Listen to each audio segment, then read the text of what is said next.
por favor. Sejam bem-vindos. Sejam bem-vindos nesse lugar. Seja bem-vindo, Mateus. Cadê o Mateus? Cadê o Mateus? Deus abençoe Luzinete também. Deus abençoe Nádia, mais uma vez conosco. Deus abençoe Alexandre também. É muito bom nós podermos nos encontrar como tementes a Deus, como salvos por Cristo Jesus, para cantar louvores, para expressar a nossa adoração ao nosso Deus. Eu quero pedir que, por favor, você abra sua Bíblia em dois textos. Um deles é aquele que temos falado já alguns domingos, dentro do grande tema de adoração, porque o que Deus requer de nós é que nós o adoremos em espírito e em verdade, porque Deus é espírito, e importa que os que o adorem em espírito e em verdade. Então esse é o grande tema que já desde junho temos trabalhado nele, e nesse texto de Tito nós pudemos perceber uma das razões do porquê nós devemos e porquê nós podemos adorá-lo em espírito e em verdade, por causa da grande graça, a graça comum que Ele dá a todo o ser humano, a graça especial que Ele direciona àqueles que creem em Cristo Jesus. E essa graça especial, essa graça salvadora, ela é manifestada, ou seja, ela é graça salvadora quando regenera, ela é graça salvadora quando justifica, ela é graça salvadora quando santifica. E hoje eu gostaria de conversar com você sobre um tema lindo, porque essa graça salvadora, essa graça especial, ela é especial quando glorifica, pelo menos quando glorifica em termos de fé, porque nós não estamos ainda sendo glorificados na dimensão absoluta, e que seremos na dimensão absoluta no céu. Então é como nós hoje possamos estar percebendo um pouco disso que vai ser uma experiência nossa depois, lá no céu. E tudo por causa dessa graça salvadora. Inicialmente, por causa da graça comum. Porque nascemos, independente de um lar cristão, independente de um lar ateu, independente de um lar não cristão, nós nascemos longe de Deus. Em pecado fui concebido por minha mãe, Davi diz. Todos pecaram e estão destituídos, afastados da glória de Deus, o apóstolo Paulo nos ensina. Mas a graça especial nos atingiu na base do crer em Cristo como nosso Salvador e o nosso Senhor. E a partir disso nós pudemos ter uma nova vida, nascemos de novo. Fomos nascidos de novo, regenerados, fomos justificados, os nossos pecados foram perdoados. Estamos sendo santificados, cada vez mais separados para Deus e cada vez mais santos diante de Deus, ou seja, pecando cada vez menos, hoje pecando hoje pecando menos do que ontem, amanhã pecando menos do que hoje, o ano que vem pecando menos do que este ano. Esse é o processo de santificação, e isso leva a vida inteira, toda a vida, esse processo de santificação, e assim se manifesta essa graça salvadora. Mas essa graça salvadora, ela se caracteriza e se manifesta como salvadora, através dessa grande promessa que temos, de um dia estarmos bem absolutamente, corpo, alma e espírito. O texto de Tito, que eu vou pedir para os irmãos abrirem ali primeiro, no capítulo 2, do versículo 1 ao versículo 13, foi de onde gerou os dois elementos, que gerou o elemento da graça. Ele diz assim, versículo 11, capítulo 2 dessa carta que Paulo escreveu a Tito. Capítulo 2, versículo 11. Espero que ajude, mas está antes de Filemon. Ajudou? Espero que sim. Muito bem, o texto diz assim: porque a graça de Deus se manifesta trazendo salvação a todos. Ela nos educa para que, renegadas a impiedade e as paixões mundanas, vivamos neste mundo de forma sensata e piedosa. Esse versículo 12 tem a ver com uma das manifestações da graça salvadora, que é a santificação. Novamente ele diz assim: ela nos educa para que, renegadas a impiedade e as paixões mundanas, vivamos neste mundo de forma sensata, justa e piedosa, aguardando a bendita esperança e a manifestação da glória do nosso grande Deus e Salvador, Jesus Cristo. Então esse é o versículo.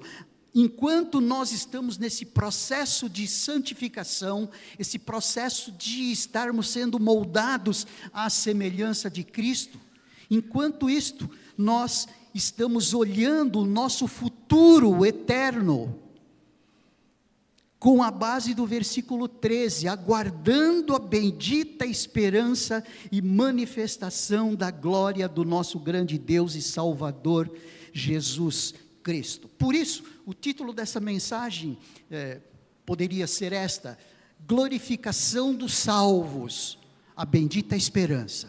A glorificação dos salvos, a bendita esperança.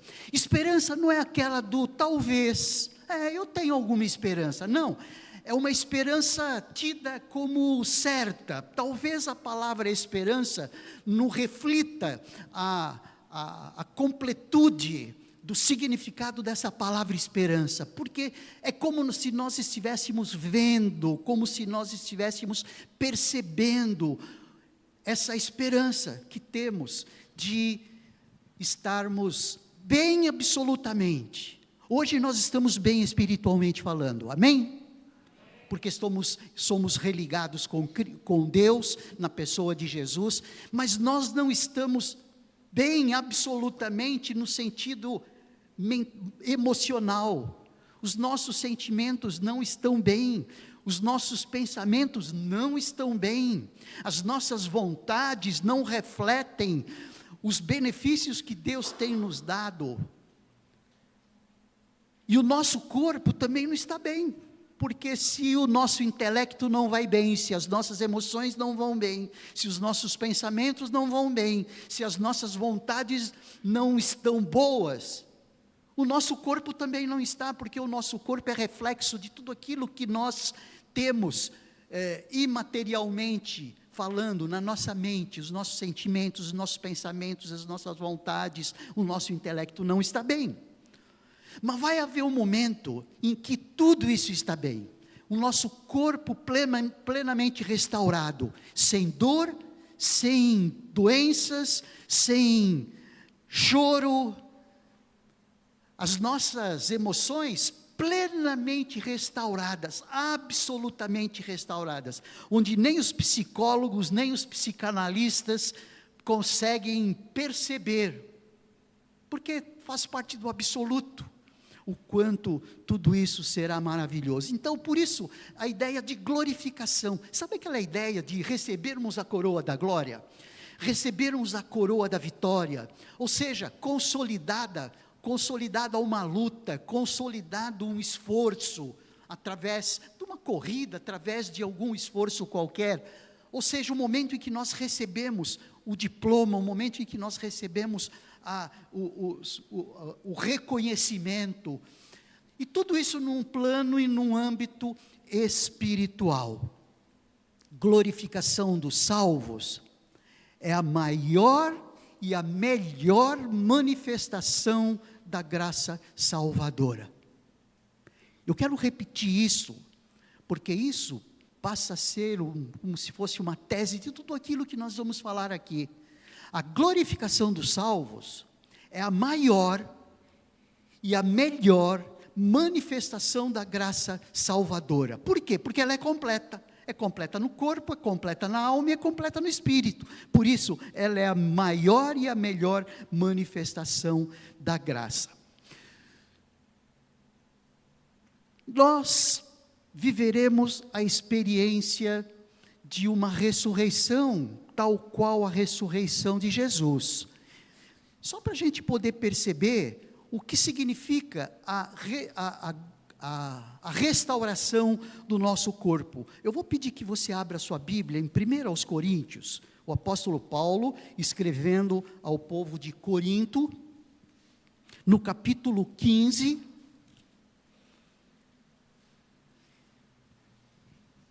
em que o texto, a partir do versículo 12, nós não vamos ler a partir do versículo 12, mas sim a partir do versículo 20, ele vem dizendo da nossa ressurreição, a partir da ressurreição de Cristo. Eu só estou mencionando aqui esse contexto só para a gente ganhar tempo, tá bom? Mas esse texto, a partir do versículo 12, de 1 aos Coríntios, ele fala da nossa ressurreição, a partir da realidade da ressurreição de Jesus. O próprio Deus se fez homem para morrer na cruz. Morrendo na cruz, ele ressuscitou 3 dias depois, ressuscitou com um corpo glorioso, para mostrar ele sendo as primícias, ele sendo o primeiro. Tanto é que a partir do versículo 20, de 1 aos Coríntios, no capítulo 15, ele diz: mas de fato, Cristo ressuscitou dentre os mortos, porque houve algumas pessoas no passado, e há algumas pessoas no presente, que não atinam, não creem até, são céticos em relação à ressurreição de Jesus. Alguns grupos religiosos entendem e acham que roubaram o corpo de Jesus, isso pensavam no passado e pensam no presente, para dizer que ele ressuscitou. Alguns pensam, mas de fato o apóstolo Paulo fala nas Escrituras, Jesus Cristo ressuscitou dentre os mortos, sendo ele as primícias dos que dormem. O que significa isso? Ele foi o primeiro a ressuscitar. Mas de fato, Cristo ressuscitou dentre os mortos, sendo ele as primícias dos que dormem. Visto que a morte veio por um homem, claramente ele está falando de Adão, veio por um homem, Adão. Também por um homem veio a ressurreição dos mortos. Claramente ele está dizendo, por um homem, sendo Cristo Jesus. Então, se a morte veio por um homem, Adão, a ressurreição dos mortos veio por um homem também, Cristo Jesus, levando em conta que Jesus, 100% Deus, 100% homem. Porque assim como em Adão todos morrem, assim também todos serão vivificados em Cristo. Cada um, porém, na sua ordem. Cristo as primícias, depois os que são de Cristo na sua vinda. Então, gente, isso é maravilhoso. Sabe o que significa isso? Que nós não estamos partindo para o fim. Como todos concebem, né? Estamos chegando no final. Todas as vezes que alguém falar isso para mim, eu falo, nós estamos indo para o começo de uma vida eterna, porque essa vida aqui é uma vida passageira, é uma vida de dor, é uma vida de traumas, é uma vida de perplexidades, é uma vida de doenças, é uma vida de frustrações. Eu não vou perguntar se você concorda, porque eu sei que você concorda, porque eu sei que é o que você vive. Mas a vida eterna é eterna. Essa vida que vivemos é uma vida passageira. Máximo o quê? 70, 80, 90, 100, quando muito. Os mais fortes morrem aí com 96 anos, muito embora viveram toda a alegria desse mundo, não é? E se manifestaram toda a alegria. Os irmãos sabem de que eu estou falando. Mas chega um momento em que tudo isso fica para trás, e nós estaremos junto com Deus, na presença do Todo-Poderoso. Gente, isso é de muito destaque. Eu estou falando do momento da passagem, tá bom? E enquanto vivos, vendo que nós iremos ressuscitar, percebendo que nós vamos ressuscitar Não uma esperança do quem sabe, mas uma esperança real, porque foi prometida pelo próprio Deus e com exemplo. Ele mesmo deu exemplo na pessoa de Jesus. Assim como Jesus morreu, 3 dias depois ressuscitou, de maneira glorificada, ele foi glorificado, e foi para junto da Trindade. Muito bem. O que eu gostaria de ver com você agora é esse aspecto da glorificação do depois. Mas pastor, é depois. Sim, eu não consigo ver o depois, nem eu, nem você. Mas Deus permitiu que nós pudéssemos ver o depois, um pouquinho do depois. Foi o que ele fez com João, quando o livro de Apocalipse foi escrito. Ele foi escrito com esse objetivo, de mostrar para João as coisas que iriam acontecer. As coisas que iriam acontecer depois. Então eu vou pedir que você abra em Apocalipse. Eu estou indo devagar nesse momento, porque o livro de Apocalipse, ele é muito...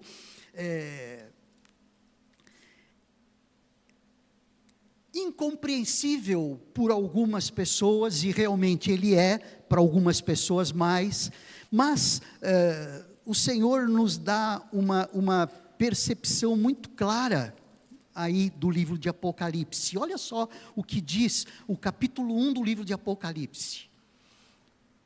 Revelação de Jesus Cristo, a qual Deus lhe deu, para mostrar aos seus servos as coisas que em breve devem acontecer, e que ele, enviando o seu anjo, deu a conhecer ao seu servo João, que atestou a palavra de Deus, e o testemunho de Jesus Cristo, quanto a tudo o que viu. Bem-aventurado aquele que lê, e bem-aventurado aqueles que ouvem a palavra da profecia, e guardam as coisas nela escritas, pois o tempo está próximo. Então, o livro de Apocalipse nada mais é do que a revelação que o próprio Cristo fez, naquele momento em que João estava na ilha de Patmos, quando no versículo 10, João diz assim, a partir do versículo 9, eu, João, irmão e companheiro de vocês na tribulação, no reino e na perseverança em Jesus, estava na ilha de Patmos, na ilha chamada Patmos, por causa da palavra de Deus e do testemunho de Jesus. Achei-me no Espírito no dia do Senhor.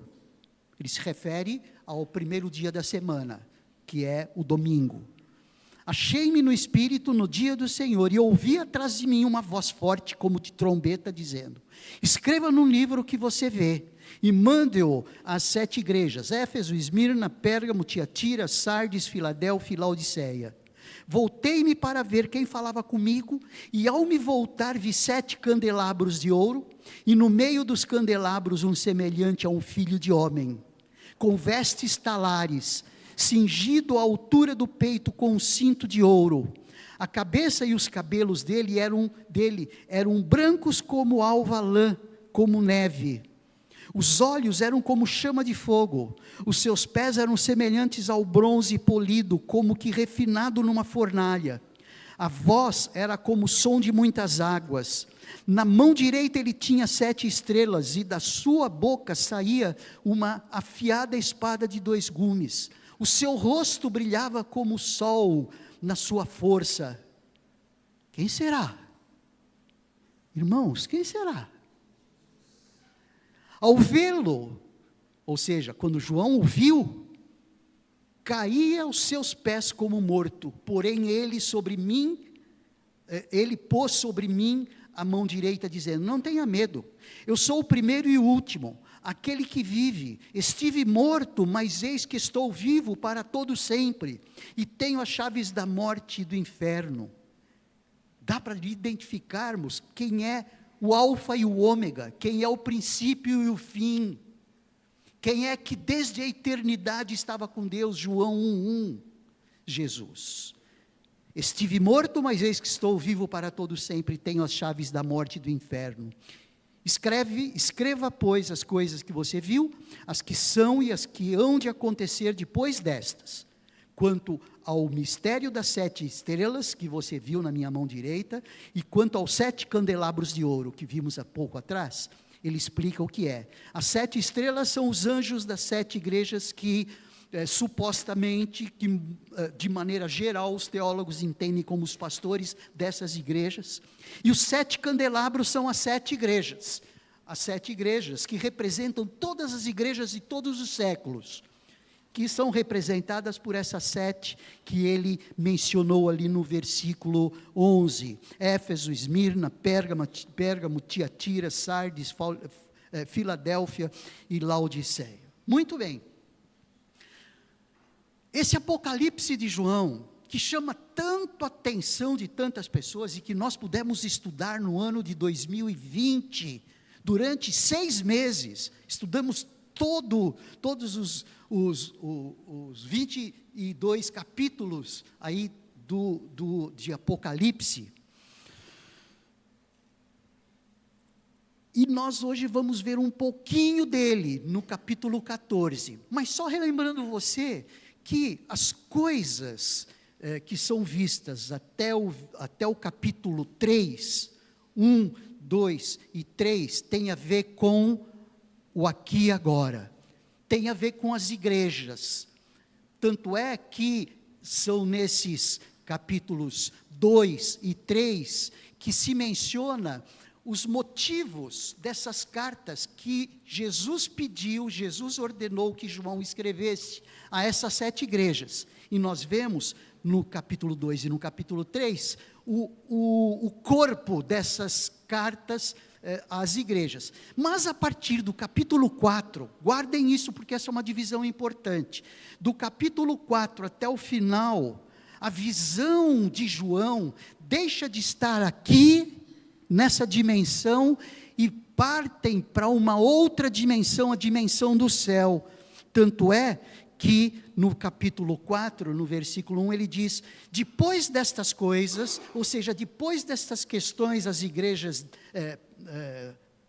dessas 7 cidades, depois dessas coisas, olhei, e eis que havia uma porta aberta nos céus. Então é como se fechasse as cortinas da dimensão presente e abre-se as cortinas da dimensão do céu. Então, a partir do capítulo 4, o que João vê são as coisas do céu, as coisas do futuro, as coisas do futuro. Gente, a partir do capítulo 4, o que a gente percebe é Deus falando das coisas do futuro, ou seja, Deus já esteve lá. Deus já esteve no nosso futuro. Assim como Ele está no nosso presente, assim como Ele esteve no passado. Deus é onipresente. Amém? É um atributo de Deus. Deus é eterno. Da eternidade passada, da eternidade futura. E do presente. Então Deus já esteve no nosso futuro. Então muito do que nós vamos ver a partir do capítulo 4 de Apocalipse, nós já como que podemos identificar cada um de nós salvos por Cristo lá. É muito interessante isso. E para mexer com o nosso tico e teco, não é? Dizer que Deus já esteve no nosso futuro. É maravilhoso isso, que é o que acontece a partir do capítulo 4. Muito bem, vamos lá para o capítulo 14. É lógico que nós não vamos falar sobre o livro de Apocalipse todo, hoje mesmo, porque é impossível. Se nós estudamos Apocalipse em 6 meses, de manhã e à noite, nós não poderíamos falar muito mais, além de uma visão, de um recorte, de nós salvos sendo glorificados. Então, o que estamos tentando fazer aqui é dando um pulo para a nossa eternidade. Dá para perceber aí? Que loucura isso! Só não é loucura da perspectiva humana porque é a revelação de Deus. E o Senhor nos faz imaginar um pouquinho disso. Então vamos lá. Existe nesse texto muito da esperança e do consolo para os vivos. Muito do consolo e da esperança para os que estão aqui agora, para nós, ok? Muito bem, capítulo 14 de Apocalipse. Eu quero ler com você do versículo 1 ao versículo 13. Esse texto, adiantando já, dando um spoiler aí desse texto, ele vem falando dos 144 mil. Que para alguns existe uma interpretação, para outros outra interpretação. Muito bem, vamos lá. Olhei, esse foi um momento em que ele no céu, com essa visão de céu, ele vê esse futuro. Olhei, e eis que o Cordeiro, quem é o Cordeiro? Jesus, tá bom? Eis o Cordeiro de Deus que tira o pecado do mundo. Essa foi a palavra de João Batista em relação a, não foi esse João que escreveu Apocalipse não, foi João Batista, porque ele foi decapitado, tá bom? João Batista foi decapitado. Eis o Cordeiro de Deus que tira o pecado do mundo. Então Jesus, o Cordeiro de Deus. Olhei e eis que o Cordeiro estava em pé sobre o monte Sião. Com ele estavam 144 mil que tinham escrito na testa o nome do Cordeiro e o nome de seu pai. Ouvi uma voz do céu como o som de muitas águas, como o som de um forte trovão. A voz que ouvi era como de arpistas quando tocam as suas harpas. Entoavam um cântico novo diante do trono, diante dos 4 seres viventes e dos anciãos. Ele vem falando desses seres viventes, dos 4 seres viventes e dos anciãos, lá no capítulo 4, tá bom? E ninguém podia aprender o cântico, senão os 144 mil que foram comprados da terra. Estes são os que não se macularam com mulheres, porque são virgens. Eles seguem o Cordeiro por onde quer que ele vá. São os que foram comprados dentre todos os seres humanos, primícias para Deus e para o Cordeiro. E não se achou mentira na sua boca. Não tem mácula. Vi outro anjo voando pelo meio do céu, tendo um evangelho eterno para pregar aos que habitam na terra, e cada nação, tribo, língua e povo, dizendo uma voz forte: temam a Deus e deem glória a Ele, pois é chegada a hora em que Ele vai julgar. E adorem aquele que fez o céu, a terra, o mar e as fontes das águas. Seguiu-se outro anjo, o segundo, dizendo: caiu a grande Babilônia, que fez com que todas as nações bebessem o vinho do furor da sua prostituição. Seguiu-se a estes outro anjo, o terceiro, dizendo uma voz: se alguém adora a besta e a sua imagem, e recebe a sua marca na testa ou na mão, também esse beberá do vinho do furor de Deus, preparado sem mistura, no cálice da sua ira, e será atormentado com fogo e enxofre, diante dos santos anjos e na presença do Cordeiro. A fumaça do seu tormento sobe para todo sempre, e os adoradores da besta e da sua imagem, e quem quer que receba a marca do nome da besta, não tem descanso algum, nem de dia, nem de noite. Aqui está a perseverança dos santos, os que guardam os mandamentos de Deus e a fé em Deus. Então ouviu uma voz do céu dizendo, que foi a quarta voz: escreva, bem-aventurados os mortos que desde agora morrem no Senhor. Sim, diz o Espírito, para que descansem das suas fadigas, pois as suas obras os acompanham. Nós não vamos aqui trabalhar com minúcias todo esse texto, mas só para dar uma visão geral do que João estava vendo.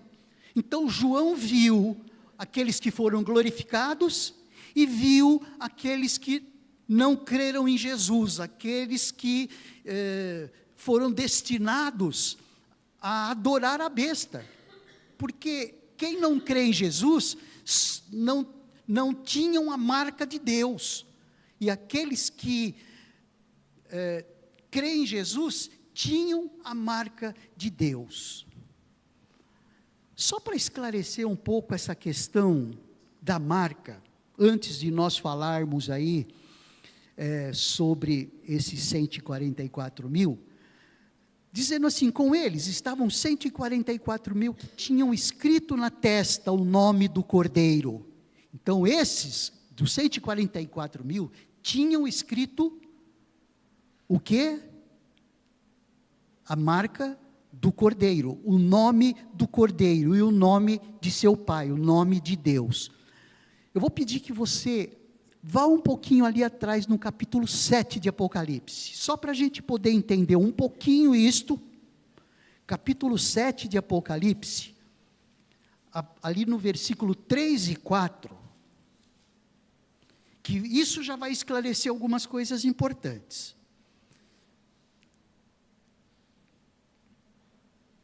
Eu vou ler a partir do versículo 1, tá bom? Capítulo 7 de Apocalipse, ele diz assim, depois disso, vi 4 anjos em pé nos 4 cantos da terra, é uma das visões dele, também é uma visão dos 144 mil, segurando os 4 ventos da terra, para que nenhum vento soprasse sobre a terra, nem sobre o mar, nem sobre árvore alguma. Vi outro anjo que subia do nascente do sol, tendo o selo do Deus vivo. Ele gritou com voz bem forte aos 4 anjos, aqueles que tinham recebido o poder para causar dano à terra e ao mar, dizendo, não danifiquem nem a terra, nem o mar, nem as árvores, até marcarmos com um selo a testa dos servos do nosso Deus. Então, quais foram os marcados? Os servos do nosso Deus. O que ele fala ali no capítulo 4, e dirige para os 144 mil, a partir das tribos de Israel, e que ele menciona aqui, que com ele, juntamente do Cordeiro, no capítulo 14, olhei, e eis que o Cordeiro estava em pé sobre o monte Sião, com eles estavam 144 mil que tinham escrito na testa o nome do Cordeiro. E o nome de seu Pai. Ouvi uma voz do céu, como o som de muitas águas, como o som de um forte trovão. A igreja, queridos, somos nós, seguindo o Cordeiro. Esses que seguiam o Cordeiro e que tinham a marca na testa. O que significa isso? O selo. Ok? É o selo. Vamos lá para ver mais alguma coisa? Fique aí com essa página do capítulo 14, deem uma olhada em Efésios. Eu quero fechar a questão aí em relação a quem são esses 144 mil. Em Efésios, no capítulo 1,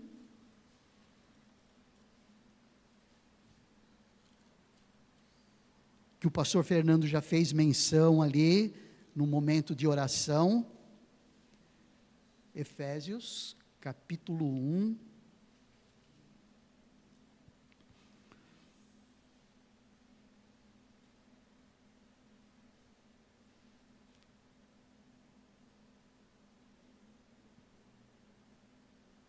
Localizando aqui o texto. Ali no versículo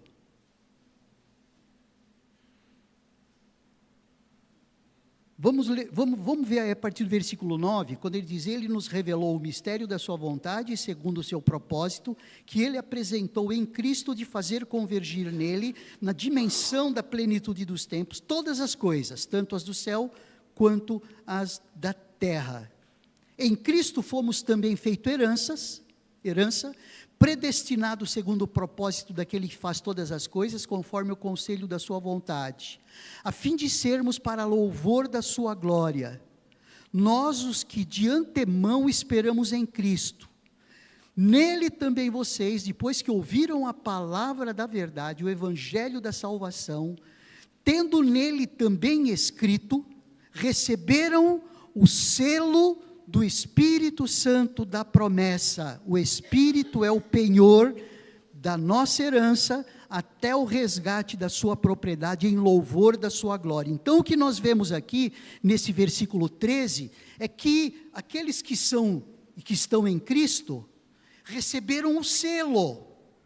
É esse mesmo selo que João fala aqui no capítulo 14 de Apocalipse, e que tem a ver com a sua igreja glorificada, com ele, ou seja, com o Cordeiro, não é? Com ele estavam 144 mil que tinham escrito na testa o nome do Cordeiro e o nome do seu pai. No versículo 4, ele diz: estes são os que não se macularam com mulheres, porque são virgens. Eles seguem o Cordeiro. Esse seguem o Cordeiro tem a ver com discipulado. Por onde quer que ele vá, são os que foram comprados dentre todos os seres humanos, primícias para Deus e para o Cordeiro. Quem são esses 144 mil? Diz aqui, esses 144 mil são esses que seguem o Cordeiro, esses que estavam junto com o Cordeiro no versículo 1, são os que foram comprados dentre todos os seres humanos, primícias para Deus e para o Cordeiro. São esses que no versículo 13 ele diz: escreva, bem-aventurados os mortos que desde agora morrem no Senhor. Esse morrer no Senhor tem a ver com aqueles que morreram crendo em Cristo. Os irmãos perceberam esses links todos? Quem são esses 144 mil? Esses 144 mil é uma expressão metafórica. Isto porque o início da revelação de Deus foi feita aos descendentes de Abraão. Descendentes de Abraão, Isaac, Jacó. Os filhos de Jacó são as 12 tribos. 12 tribos, vezes uma quantidade das 144 mil. Então veja que isso é metafórico.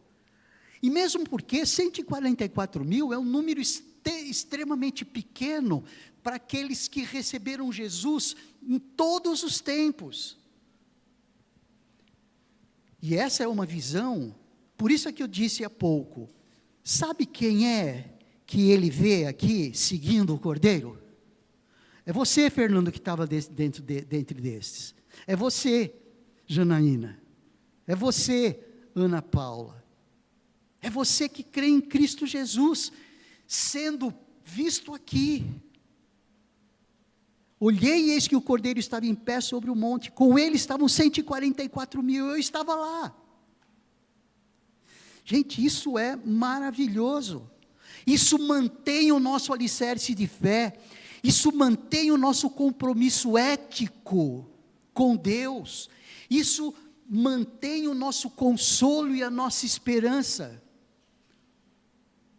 Essa é uma visão dos glorificados, como bendita promessa.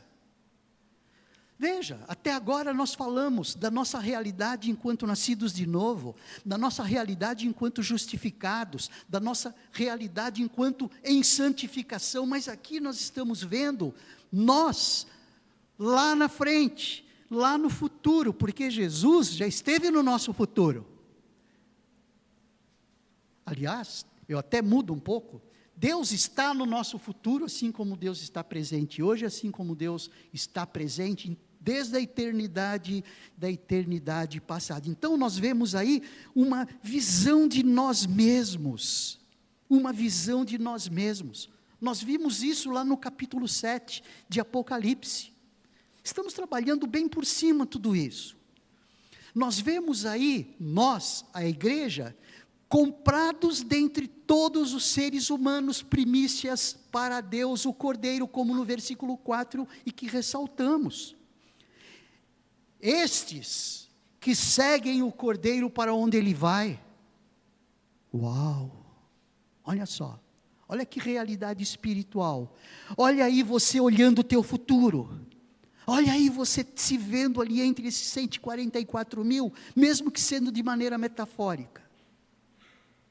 Estes que, segundo esse versículo, esse versículo 4 e versículo 5, não se achou mentira, não tem mácula. E no versículo 4, que não se macularam com mulheres porque são virgens. Isso também é metafórico. Sabe por que é metafórico? Por um texto que está em 2 Coríntios, no capítulo 10. No capítulo 10, em 2 Coríntios, no capítulo 11, 2 aos Coríntios, no capítulo 11, ali no versículo 2, 2 Coríntios, capítulo 11,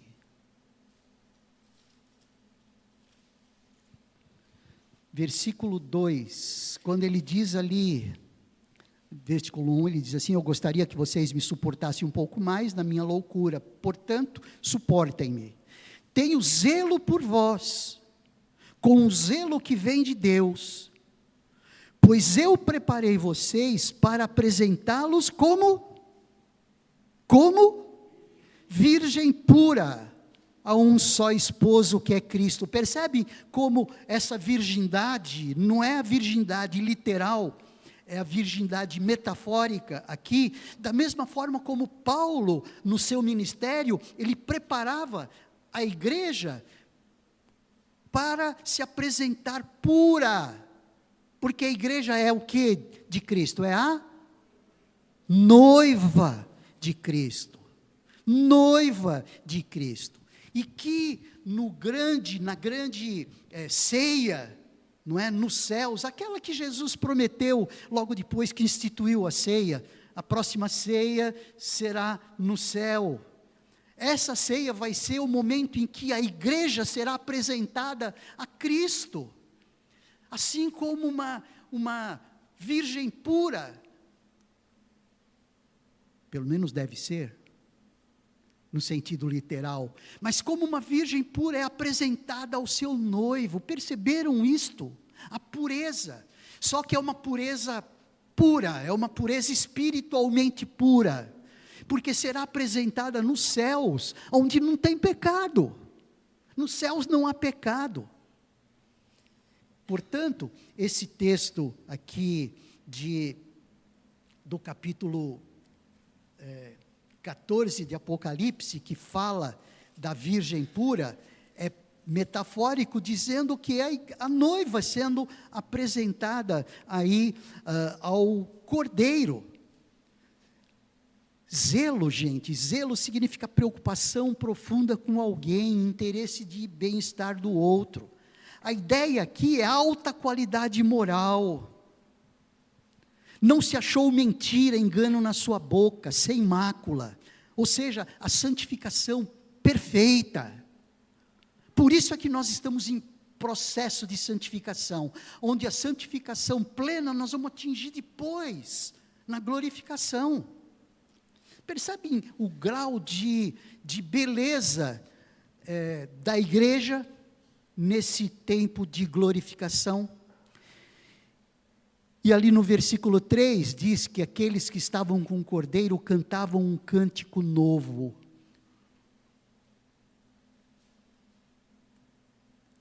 Estavam 144 mil e tinha escrito na testa o nome do Cordeiro e o nome do seu pai. Ouviu uma voz do céu como o som de muitas águas. A voz que ouvi era como de um arpista, quando tocam as suas harpas, entoavam um cântico novo diante do trono. Essa ideia de cântico novo tem a ver com nós, ainda com vislumbres da velha criação, porque temos semelhança com a natureza adâmica, mas lá no céu, plenamente uma nova criatura, perfeitamente a imagem, ou a imagem de Cristo. Por isso, cantando um cântico novo. Sim, cantando um cântico novo, que vai muito além daquele cântico novo do Salmo 96. Mas um cântico novo de fato. Por quê? Porque parte de criaturas novas, parte de um ser novo, parte de um ser à semelhança de Cristo já. Essa é a igreja glorificada. Gente, isso daí para nós é um grande alento e um grande consolo. Para que serve isso? Para que nós nos mantenhamos firmes na fé, para que nós nos mantenhamos comprometidos com a santidade de Deus. Veja, sede santos porque eu sou santo, como sendo o direcionamento de Deus para a igreja, não pode ser algo simplesmente teórico. Mas como eu vou poder ser sem pecado só no céu? Não, mas nos encaminhando para isto.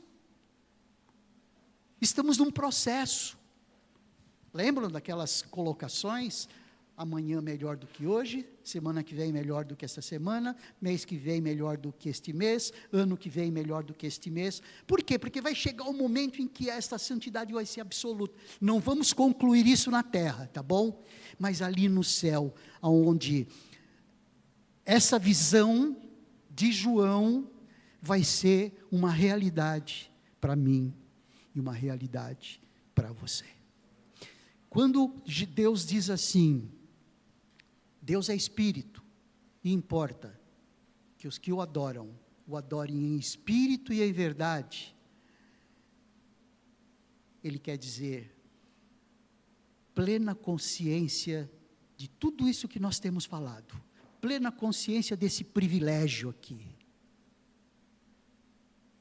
Por isso, queridos irmãos, vale a pena entregarmos de nós mesmos, mais e mais. Por isso, queridos irmãos, tudo isso que vivemos aqui, todas essas nossas expectativas, todos esses nossos planos, todos esses nossos objetivos, são pequenos demais da conta, diante dessa visão glorificada, que João mostra para nós acerca de mim e de você. Como sou tolinho. Eu sou um tolinho. Eu arrisco a dizer que nós somos tolinhos. Se preocupando com tantas coisas aqui, que não são absolutamente nada, e as que são carregadas de sofrimento, carregadas de angústia, carregada de frustrações. Eu, essa semana, perdi o sono à noite, e liguei a televisão e assisti um filme muito interessante de algo que aconteceu, de um engenheiro muito inteligente, que sempre teve, desde criança, teve a visão do fundo do mar, teve a visão dos desafios de fundo do mar, os desafios de encontrar tesouros. Tommy Thompson, o nome dele ali, isso é real, é a história real. E ele empregou toda a vida dele para achar um navio que tinha se afundado no ano de 1800 alguma coisa, com bilhões de tabletes de ouro, bilhões de dólares em ouro. Não sei quem assistiu esse vídeo já alguma vez, mas muito interessante. Chamado A decepção do ouro, uma coisa, a maldição do ouro, a maldição do ouro. Achou, com todo o esforço que ele fez, tecnicamente falando, empreendendo, buscando recursos, achou esse ouro. Ele não desfrutou de absolutamente nada. No final foi até preso, e mantém-se preso até hoje. A última notícia foi a de 2023, quando ele voltou novamente para a prisão, porque ele se recusava a dizer para onde foram algumas moedas que se perderam, que sumiram. Ele acabou dando para alguém que ele não sabia quem, enfim, foi considerado como criminoso por se apoderar de coisas que não eram dele, sim dos investidores. A maldição do ouro. Muitas vezes nós nos envolvemos com muitas coisas de bens, e como Paulo fala em Timóteo, nós nos carregamos de muito sofrimento nos nossos desejos intensos. E quando a gente compara com essa visão do povo de Deus glorificado, cada vez mais a gente entende que esmurramos o vazio, esmurramos o ar. Vale a pena nós repensarmos a nossa vida, vale a pena nós repensarmos o nosso aqui e agora, vale a pena nós repensarmos os nossos projetos, e não nos angustiarmos tanto com algumas frustrações que a vida propõe para nós. Feche seus olhos, vamos orar. Senhor Deus, nós te agradecemos, porque só o Senhor mesmo pode nos dar essa visão de futuro, que profetas nenhum pode nos dar. Profetas no sentido negativo, aqueles que preveem o futuro. Não existe Nostradamus que nos diga o futuro, a não ser o Senhor. O Senhor já conhece o nosso futuro. O Senhor já conhece o nosso futuro de plena alegria. O Senhor já conhece o nosso futuro de plena paz. Obrigado por teu amor. E mesmo não podendo ver como o Senhor vê, mas o Senhor nos deu um vislumbrezinho de tudo isso que nós vamos viver. Ajuda-nos, ó Deus, a viver a paz e viver essa esperança que não é um quem sabe, mas uma esperança certeira da glorificação da tua igreja, da nossa própria glorificação. Obrigado, Senhor. Obrigado. Em nome do Senhor Jesus. Amém.